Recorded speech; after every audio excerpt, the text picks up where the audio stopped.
first step is printing out one of these flywheel torquing guides. Now take your flywheel diagram, flywheel bolt to know how much to cut out. Once you've centered it, we will cut that bolt hole later. Now that we have that, we want to extend this 0 degree line that we have at the top with one color.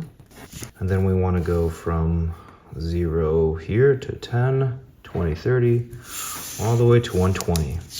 Some guides say that, and I'm using a different color, that's important. Some guides say 90 degrees, older ones, newer ones say 120. So I'm gonna be cautious with my car, and the accepted practice is 120 now. I'm doing 110. And then when initially the bolt is in the car, we're going to, well, we'll show you how it works. Next up, now that you've marked 0 and you've marked 120, we can begin cutting the hole for the bolt and cutting this out.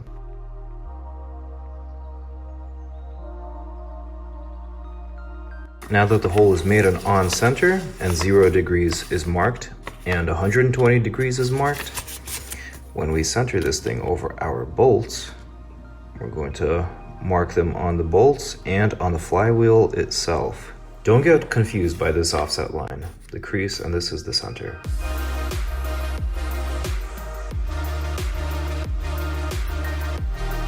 First, you'll need your original dual mass flywheel removed. Apologies, I did not film that portion. Basically, you're going to need a flywheel lock, and we will show you how we made one. You need the flywheel lock, and then you unscrew all of them, and then it comes out of this pin.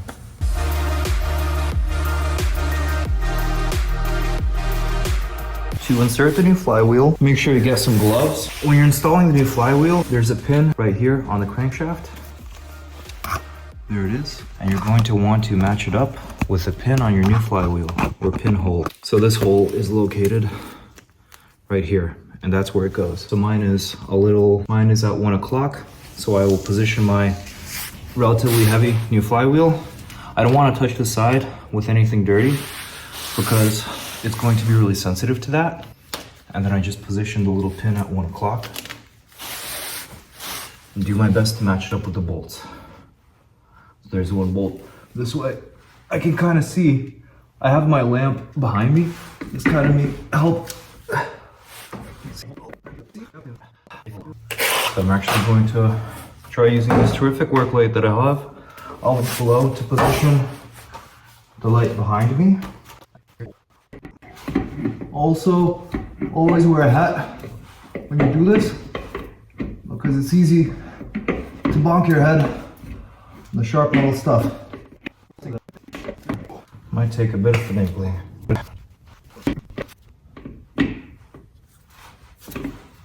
Now that the flywheel is on the pin and loosely in position, we will put the flywheel bolts and loosely attach them, thread them by hand.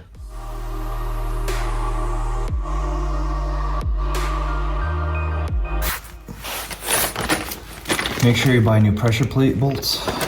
Make sure you buy new flywheel bolts every time you do this. And I also got some Loctite Threadlocker blue, because sometimes you might need it, you might not. The verdict is not out on whether you need thread seal or blue. I'm not going to be obnoxious about it, but I will also be sure to put at least some. These bottles are child-proof, which explains why I couldn't open it. Okay, there's a little arrow, you just pull it up. So with that done, we'll apply a little bit to each bolt. And very cautiously, it goes right into the threads. It's very liquidy. I was expecting a more viscous fluid. So just a little bit on each. And by hand, I'll put one at the top so that the flywheel doesn't go anywhere. And then I will by hand put all of them in. Let me tighten. Yeah, let me put them in. It's surprisingly easy to actually put on Threadlocker. I thought this would be more of a challenge. I thought the thread blocker would be more viscous, but this is surprisingly, knock on wood, not problematic at all. Thank the auto gods. It's going to be good practice put these all on in a star pattern, but for now we're seating them by hand. We're gonna torque them all a quarter of the way, then torque them all halfway in a star pattern, and then torque them to the final 120 degrees past 29 Newton meters, I believe it is. That's the last bolt that's thread locked, so I'm going to close it and set it aside. Now that all the bolts are seated, I'm going to tighten them a little bit in a star pattern to make sure that the pressure plate, that the dual mass flywheel gets in the correct position. I'm not torquing them too much. I'm just torquing them loosely by hand. Now for this step, you're going to need special star Torx sockets, and more specifically, you're going to need star Torx bits. Got it. I have a small collection I bought here that I'll be sure to link in the video, but these are very specific German car 6-point bits that you need for this. And as soon as I started torquing a little bit, the flywheel instantly sat down onto the pin, and it became much easier. I could even torque these by hand a little bit more. So the stage for these flywheel bolts, which must be new, is 19 foot-pounds, and then another 120 degrees of rotation, which we'll show you shortly how to easily achieve that with a 2-marker trick and this thing. So we're going to, once we get these most of the way in a star pattern, we're going to tighten all of these to half of 19, so about 10 foot-pounds. Then we'll finish with 19 foot-pounds, and then in a star pattern, we'll go 120 degrees past that. I'm going 110 because I've already put Threadlocker on these, and people used to drive on these with 90 degrees of rotation past to 19 foot-pounds, and it was fine. Right now in a star pattern, we're gonna tighten all these to 10 foot-pounds.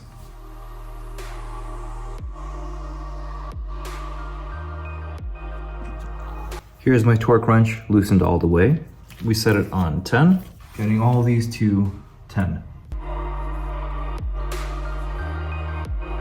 Now that there was a click for all the bolts for 10 foot-pounds, we loosen this torque wrench, increase it to 19 as directed, and we proceed in the star pattern again, tightening all these to 19 now.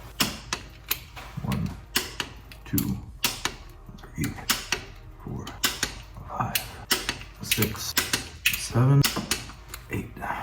They're all on 19 foot-pounds. And what we do is we turn our torque wrench all the way up to avoid breaking it and desensitizing it. And this is where a handy dandy flywheel lock comes in handy. So what you're going to want to have on hand is one of these. It's a basic metal bracket that I got from Home Depot that was about 1 foot long. I cut it in half using a jigsaw here at the tip. And then I drilled a hole a few inches down. The distance does not matter. As long as you have a hole here, it's good. We're gonna use the big existing hole on the transmission and put a bolt in. And then once we start torquing, the flywheel is gonna spin. So this hole is gonna line up with this hole. This hole is gonna line up with this hole. And then we'll plug it up with a transmission bolt and a pressure plate bolt. And I'll show you what I mean.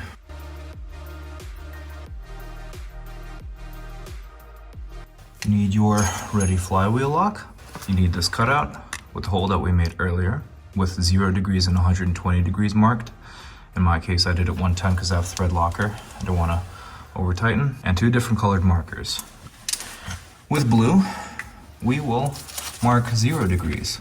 So center it on a bolt. I see I already have blue marked here. So I will just reuse that one. So I will line 0 degrees up with blue. And then I will mark it like this. And then I will take my green marker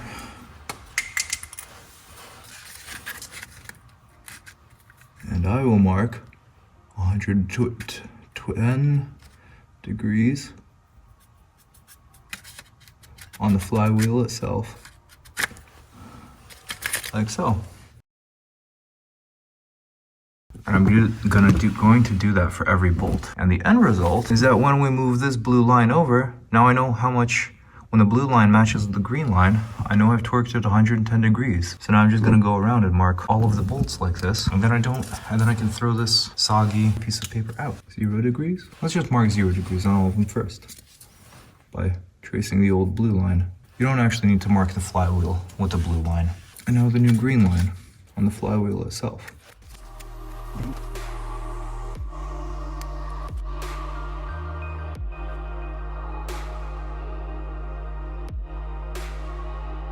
We will need to adhere the flywheel lock, which I liked using this guy for this.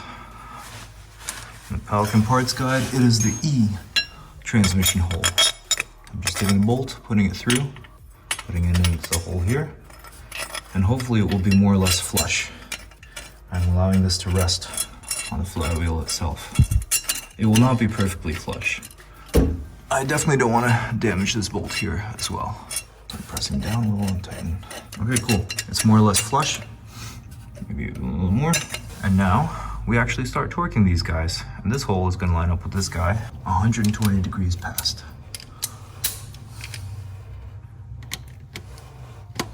So until the blue line matches the green line. As you can see, the engine is moving. Oh, and the flywheel is spinning. Okay, a little bit more. And we will get these halfway across. As we can see, we've moved it enough to lock in here. So now we just put an old pressure plate bolt in by hand. We want to turn these halfway, not all the 120 degrees. So now in a star pattern, we'll get them halfway to the green line.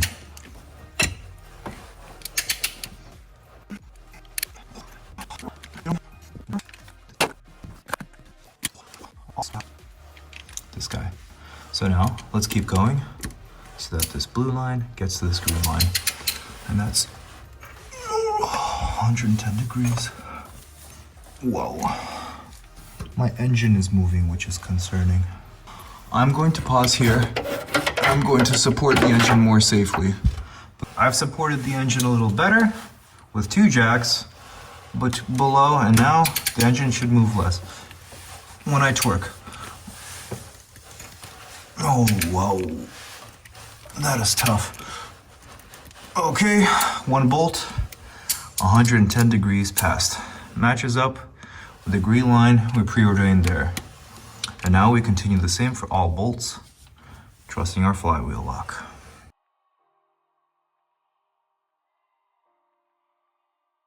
Okay, all of them are in the correct spot, except for this one, last one. Oh!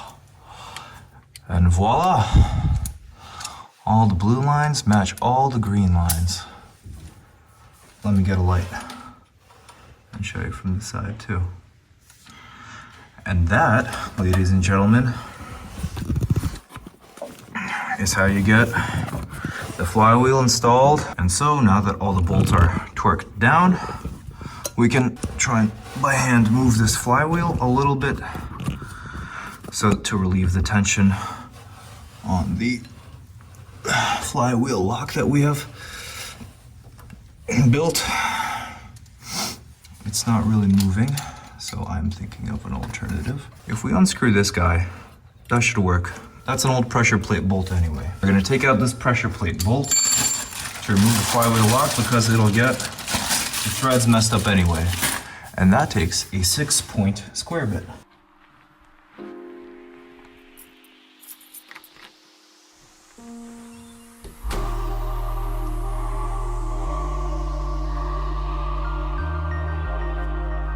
As soon as we unscrewed that, look how much moved, look how much tension we relieved. So now we just remove the flywheel lock. So here's the flywheel lock. We can crumple this paper up that we don't need it anymore.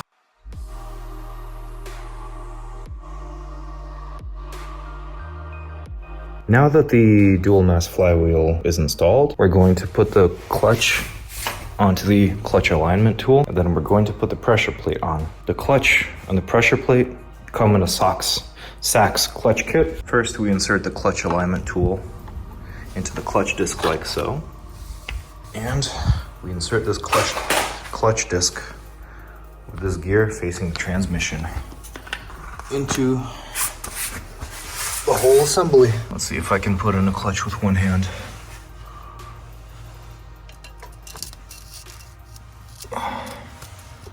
I cannot. With the clutch disc alignment kit installed, we just put the alignment tool into here like so.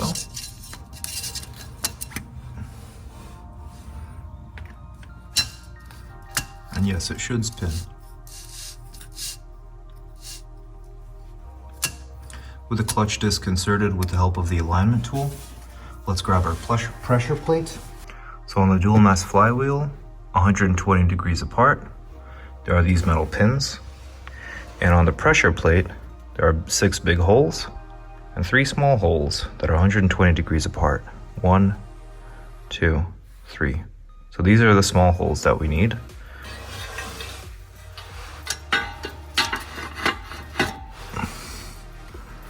And voila! The pin here has aligned, the pin at the top has aligned, and the pin on the left has aligned. So now we just press in. Nice crunching sound. And then we get our new pressure plate bolts.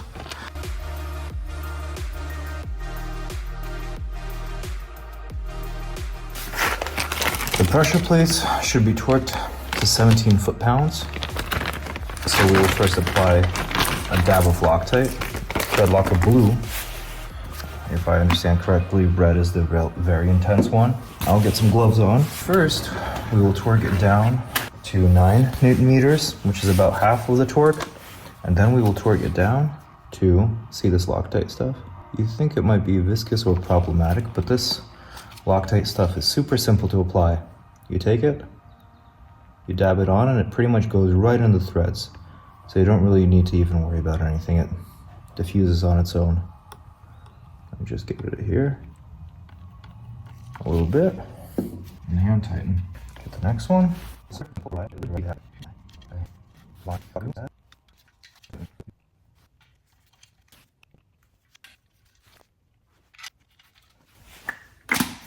All pressure plate bolts are hand tightened. So we get a square bit socket, which will be linked in the description. And we will hand tighten it using our torque wrench, which is preset to 9 foot-pounds. All of them are torqued down to a gentle 10 foot-pounds. So we adjust the torque wrench to 17 foot-pounds.